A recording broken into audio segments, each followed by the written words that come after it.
अथे कोन विंशो अध्याय भक्ति ज्ञान और यम नियम आदि साधनों का वर्णन।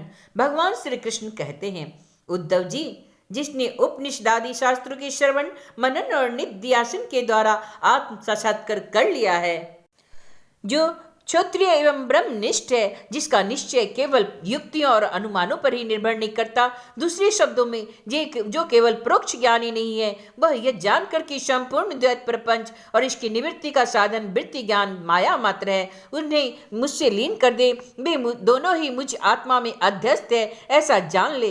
ज्ञानी पुरुष का अभिष्ट पदार्थ मैं ही हूँ, उसके साधन साध्य स्वर्ग और अपवर्ग भी मैं ही हूँ। मेरे अतिरिक्त और किसी भी पदार्थ में वह प्रेम नहीं करता। जो ज्ञान और विज्ञान से संपन्न सिद्ध पुरुष है, वे ही मेरे वास्तविक स्वरूप को जानते हैं, इसलिए ज्ञानी पुरुष मुझे सबसे प्रिय है। उद्धव जी, ज्ञानी पुरुष अपने ज्ञान के द्वारा निरंतर मुझे अपने अंतःकरण में धारण करता है। तत्व ज्ञान के लेश मात्र का उदय होने से सिद्धि प्राप्त होती है, और वह तपस्या, तीर्थ, जप, दान अथवा अंतःकरण शुद्धि के और किसी भी साधन से पूर्णता नहीं हो सकती। इसलिए मेरे प्यारे उद्धव, तुम ज्ञान के सहित अपने आत्म स्वरूप को जान लो, फिर ज्ञान विज्ञान से संपन्न होकर भक्ति भाव से मेरा भजन करो। बड़े बड़े ऋषि मुनियों ने ज्ञान विज्ञान रूप यज्ञ के द्वारा अपने अंतःकरण में मुझे सब यज्ञों के अधिपति आत्मा का यजन करके परम सिद्धि प्राप्त की है। उद्धव, आध्यात्मिक, आदि दैविक और आदि भौतिक, इन तीनों विकारों को समष्टि ही शरीर है, और ये सर्वथा तुम्हारे आश्रित है। यह पहले नहीं था और अंत में नहीं रहेगा, केवल बीच में ही दिख रहा है, इसलिए इसे जादू के खेल के सामान ही माया ही समझना चाहिए।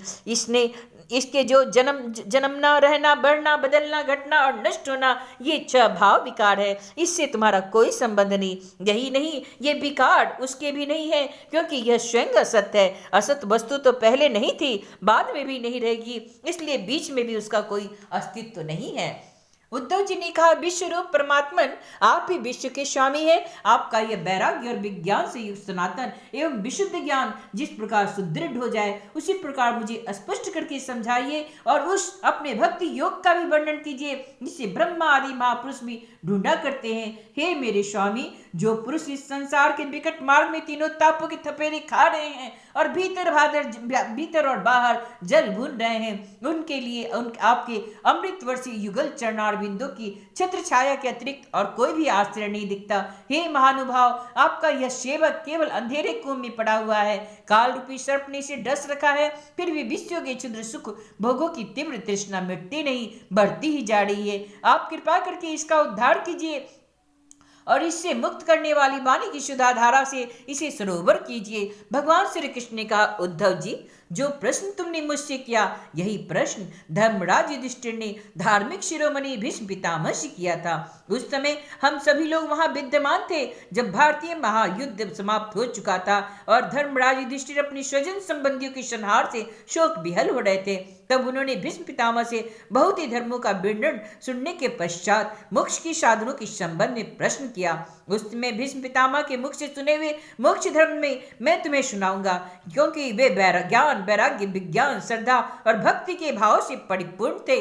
उद्धव जी, जिस ज्ञान से प्रकृति, पुरुष, महतत्व, अहंकार और पंचतन मात्रा, ये 9, 5 ज्ञानेन्द्रिया और 5 कर्मेंद्रिया और 1 मन, ये 11, 5 भूत और 3 गुण अर्थात इन 28 तत्वों को ब्रह्मा से लेकर त्रिन तक संपूर्ण कार्यों में देखा जाता है, और इनमें भी एक परमात्म तत्व को अनुगत रूप से देखा जाता है, वह है परोक्ष ज्ञान। यही मेरा निश्चय है। जब जिस एक तत्व से अनुगत एक आत्म तत्व को पहले देखता है, उससे पहले कि समान न देखे, किंतु एक परम कारण ब्रह्म को ही देखे, तब यही निश्चित विज्ञान, अपरोक्ष ज्ञान कहा जाता है। इस ज्ञान और विज्ञान को प्राप्त करने की युक्ति यह है कि यह शरीर आदि जितने भी त्रिगुणात्मक सावयव पदार्थ है, उसकी स्थिति, उत्पत्ति और प्रलय का विचार करें। जो तत्व वस्तु सृष्टि के प्रारंभ में और अंत में कारण रूप से स्थित रहती है, वही मध्य में भी रहती है, और वही प्रतिमान कार्य में प्रतिमान कार्यांतर में अनुगत भी होती है। फिर उन कार्यों का प्रलय अथवा बाध होने पर उसके साक्षी एवं अधिष्ठान रूप से शेष रह जाती है। यही सत्य परमार्थ वस्तु है, ऐसा समझे। श्रुति, प्रत्यक्ष, एति और अनुमान प्रमाणों में ये चार मुख्य है। इनकी कसौटी पर कसने से दृश्य प्रपंच अस्थिर, नश्वर एवं विकारी होने के कारण सत्य सिद्ध नहीं होता। इसलिए विवेकी पुरुष इन विविध कल्पना रूप अथवा शब्द मात्र प्रपंच से विरक्त हो जाता है। विवेकी पुरुष को चाहिए कि वह स्वर्ग आदि फल देने वाले यज्ञादि कर्मों के परिणामी नश्वर होने के कारण ब्रह्मलोक पर्यंत स्वर्ग आदि सुख अदृष्ट को भी इस प्रत्यक्ष विषय सुख के समान ही अमंगल, दुखदायी एवं नाशवान समझे। निष्पाप उद्धव जी, भक्ति योगों का वर्णन मैं तुम्हें पहले ही सुना चुका हूँ, परंतु उसमें तुम्हारी बहुत प्रीति है, इसलिए मैं तुम्हें फिर से भक्ति प्राप्त होने का श्रेष्ठ साधन बतलाता हूँ। जो मेरी भक्ति प्राप्त करना चाहता है वह मेरी अमृतमयी कथा में श्रद्धा रखे, निरंतर मेरे गुण, लीला और नामों का संकीर्तन करे, मेरी पूजा में अत्यंत निष्ठा रखे और स्तुतियों के द्वारा मेरी स्तुति करे, मेरी सेवा पूजा में प्रेम रखे और सामने साष्टांग लौटकर प्रणाम करे, मेरे भक्तों की पूजा मेरी पूजा से बढ़कर करे और समस्त प्राणी में मुझे ही देखे, अपने एक एक अंग की चेष्टा केवल मेरे लिए ही करे, वाणी से ही मेरे गुणों का गान करे और अपना मन भी मुझे में अर्पित कर दे तथा सारी कामनाएं छोड़ दे, मेरे लिए धन, भोग और प्राप्त सुख का भी परित्याग कर दे और जो कुछ यज्ञ, दान, हवन, जप, व्रत और तप किया जाए वह सब मेरे लिए ही करे। उद्धव जी, जो मनुष्य इन धर्मों का पालन करते हैं और मेरे प्रति आत्मनिवेदन कर लेते हैं, उनके हृदय में मेरी प्रेम में भक्ति का उदय होता है और जिसे मेरी भक्ति प्राप्त हो गई उसके लिए किसी दूसरी वस्तु का प्राप्त होना शेष नहीं रह जाता। इस प्रकार के धर्मों का पालन करने से चित्त में तथा सप्त गुणों की वृद्धि होती है और वह शांत होकर आत्मा में लग जाता है। उस समय साधक को धर्म, ज्ञान, वैराग्य और ऐश्वर्य स्वयं ही प्राप्त हो जाते हैं।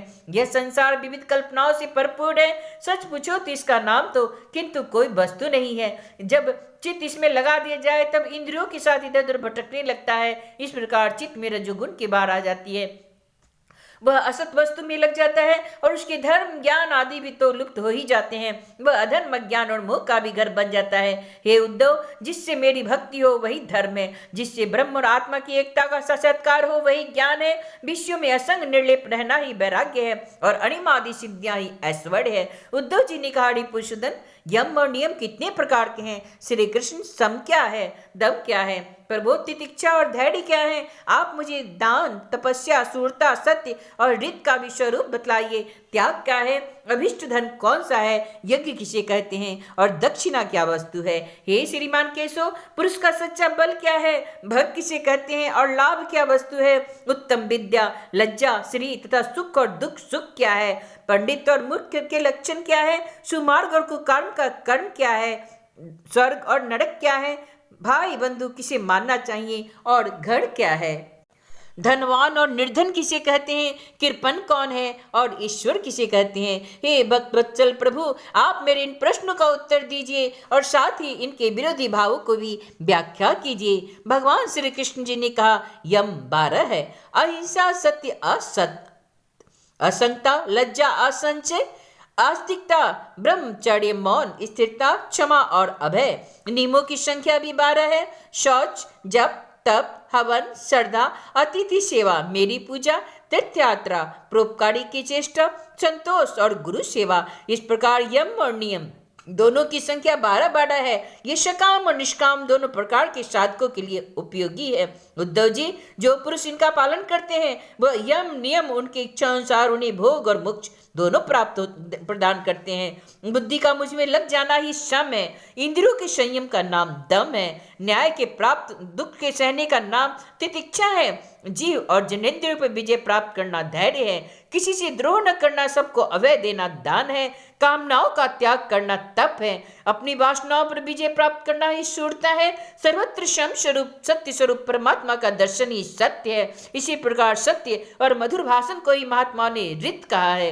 कर्मों में आसक्त न होना ही शौच है, कामनाओं का त्याग ही सच्चा संन्यास है, धर्म ही मनुष्य का अभिष्ट धन है, मैं परमेश्वर ही यज्ञ हूँ, ज्ञान का उपदेश देना ही दक्षिणा है, प्राणायाम ही श्रेष्ठ बल है, मेरा ऐश्वर्य ही भग है, मेरी श्रेष्ठ भक्ति ही उत्तम लाभ है, सच्ची विद्या वही है जिससे ब्रह्म और आत्मा का भेद मिट जाता है, पाप करने से घृणा होने का नाम ही लज्जा है, निरपेक्षता आदि गुण ही शरीर का सच्चा सौंदर्य है, श्री है, दुख और सुख दोनों की भावना का सदा के लिए नष्ट हो जाना ही सुख है। विषय भोगों की कामना ही दुख है। जो बंधन और मोक्ष का तत्व जानता है वही पंडित है। शरीर आदि में जिसका मैंपन है वह मूर्ख है। जो संसार की ओर से निवृत्त करके मुझे प्राप्त कर लेता है यही सच्चा सुमार्ग है। चित्त की वही मुक्ता ही कुमार्ग है। सत्वगुण की बुद्धि ही स्वर्ग और सखे, तमोगुण की बुद्धि ही नरक है। गुरु ही सच्चा भाई बंधु है और वह गुरु मैं हूँ। यह मनुष्य शरीर ही सच्चा घर है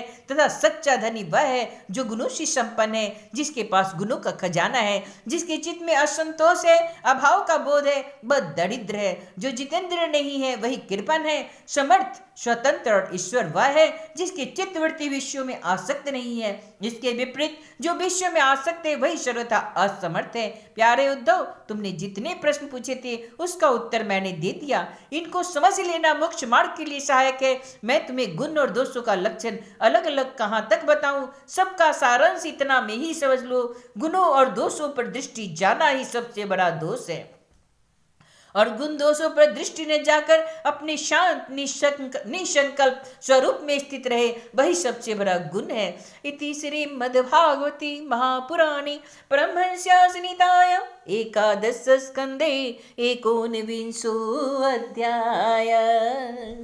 श्री कृष्ण गोविंद हरे मुरारी, हे नाथ नारायण वासुदेव।